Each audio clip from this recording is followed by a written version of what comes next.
Tempo Pascal, sexta semana, sexta-feira. Tema 87. O dom do entendimento. Pontos a meditar. 1. Mediante este dom, chegamos a um conhecimento mais profundo dos mistérios da fé. 2. Concede-se a todos os cristãos, mas o seu desenvolvimento exige que nos purifiquemos. 3. O dom do entendimento e a vida contemplativa. Pelo sinal da Santa Cruz, livrai-nos Deus, nosso Senhor, dos nossos inimigos. Em nome do Pai, do Filho e do Espírito Santo. Amém. Meu Senhor e meu Deus, creio firmemente que estás aqui, que me vês, que me ouves. Adoro-te com profunda reverência. Peço-te perdão dos meus pecados e graça para fazer com fruto este tempo de oração. Minha Mãe Imaculada, São José, meu Pai e Senhor, meu anjo da guarda, intercedei por mim.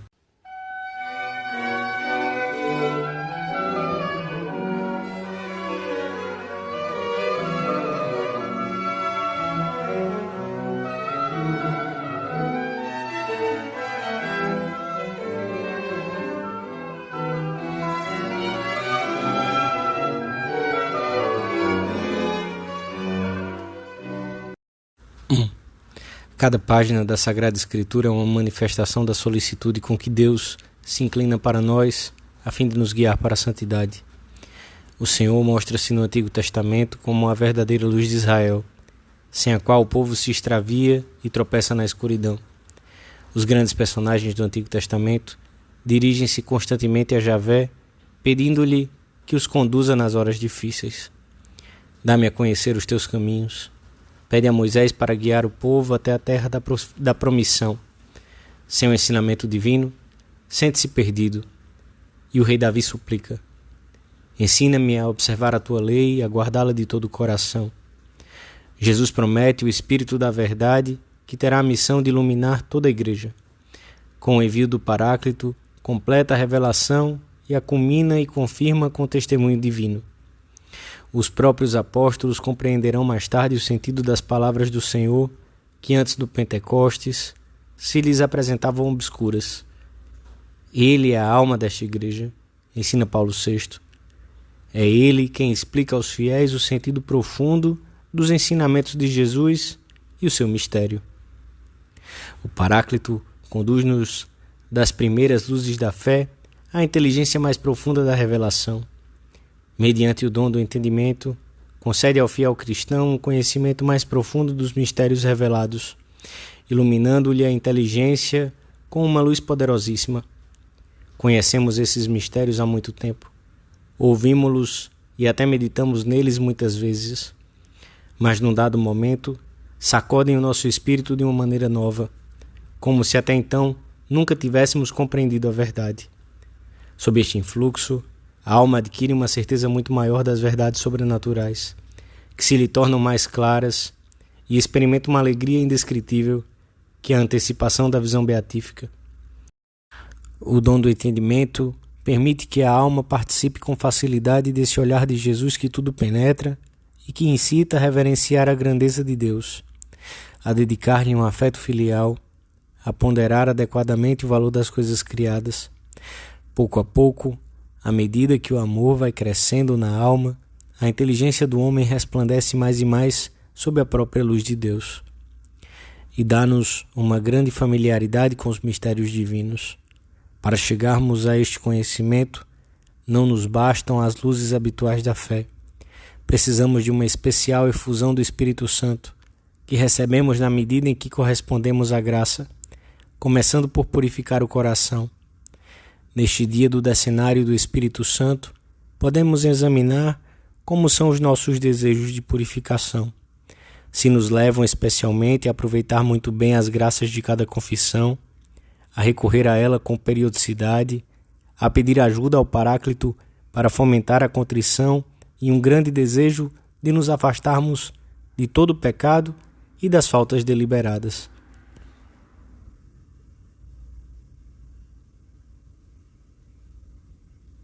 2. Mediante o dom do entendimento, o Espírito Santo faz a alma penetrar de muitas maneiras nos mistérios revelados. De uma forma sobrenatural e, portanto, gratuita, ensina no íntimo do coração o alcance das verdades mais profundas da fé. É como se alguém, sem ter aprendido nem trabalhado nada para saber ler, nem mesmo estudado coisa alguma, explica Santa Teresa, se visse na posse de toda a ciência, sem saber como e de onde lhe veio, pois jamais se esforçou sequer por aprender o abecedário.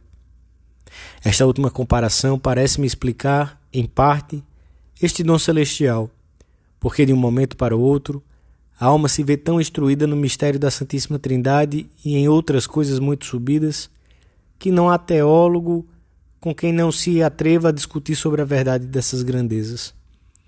O dom do entendimento leva a captar o sentido mais profundo da Sagrada Escritura, a vida da graça, a presença de Cristo em cada sacramento e de uma maneira real e substancial na Sagrada Eucaristia.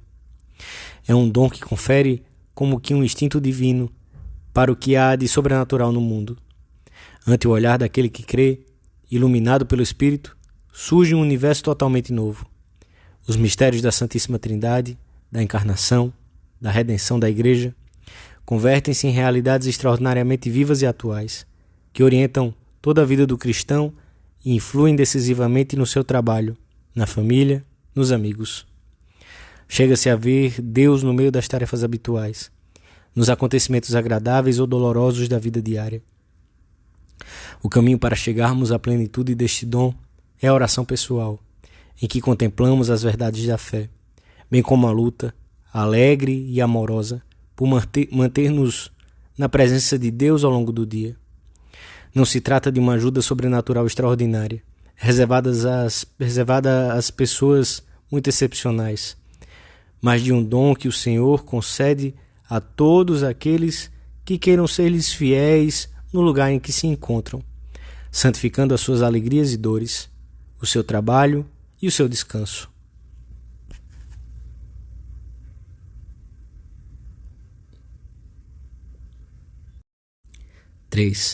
Para progredir neste caminho de santidade, é necessário fomentar o recolhimento interior, a mortificação dos sentidos internos e externos, a procura diligente da presença de Deus nos acontecimentos e percalços de cada dia. É preciso, sobretudo, purificar o coração, pois somente os limpos de coração têm capacidade para ver a Deus. A impureza, o apego aos bens terrenos, a facilidade em conceder ao corpo todos os seus caprichos embotam a alma para as coisas de Deus. O homem não espiritual não percebe as coisas do Espírito de Deus, pois para ele são loucura. Nem as pode compreender, porque é segundo o Espírito que se devem ponderar. Homem espiritual é o cristão que traz o Espírito Santo na sua alma em graça e tem o pensamento posto em Cristo. A sua vida limpa, sóbria e mortificada é a melhor preparação para ser digna morada do Espírito, que nele habitará com todos os seus dons. Quando o Espírito Santo encontra uma alma assim, vai se apossando dela e conduzindo-a por caminhos de uma oração sempre mais profunda, até que as palavras se tornam pobres e se dá passagem à intimidade divina, no olhar para Deus sem descanso e sem cansaço. Vivemos então como cativos, como prisioneiros, enquanto realizamos com a maior perfeição possível, dentro dos nossos erros e limitações, as tarefas próprias da nossa condição e do nosso ofício, a alma anseia por escapar. Vai-se rumo a Deus como o ferro atraído pela força do ímã. Começa-se a amar Jesus de forma mais eficaz, com um doce sobressalto. Monsenhor Escrivá descreve aqui o caminho que as almas percorrem, no meio das ocupações mais normais da sua vida, e seja qual for a sua cultura, profissão, estado, etc., até chegarem à oração contemplativa. Para muitos, esse caminho parte da consideração frequente da Santíssima Humanidade do Senhor, a que se chega através da Virgem, passando necessariamente pela cruz, e que acaba na Santíssima Trindade. O coração necessita, então, de distinguir e adorar cada uma das pessoas divinas. De certa maneira, o que a alma realiza na vida sobrenatural é uma descoberta semelhante às de uma criaturinha que vai abrindo os olhos à existência e entretém-se amorosamente com o Pai e com o Filho e com o Espírito Santo. e submete-se facilmente à atividade do Paráclito vivificador, que se nos entrega sem o merecermos, os dons e as virtudes sobrenaturais. Ao terminarmos a nossa oração, recorremos à Virgem Nossa Senhora, aquela que teve a plenitude da fé e dos dons do Espírito Santo, e lhe pedimos que nos ensine a tratar e amar sempre o Paráclito na nossa alma, especialmente neste decenário, e que não fiquemos a meio do caminho que conduz à santidade e a que fomos chamados. Dou-te graças, meu Deus, pelos bons propósitos, afetos e inspirações que me comunicaste nesta meditação. Peço-te ajuda para os pôr em prática. Minha Mãe Imaculada, São José, meu Pai, Senhor, meu anjo da guarda, intercedei por mim.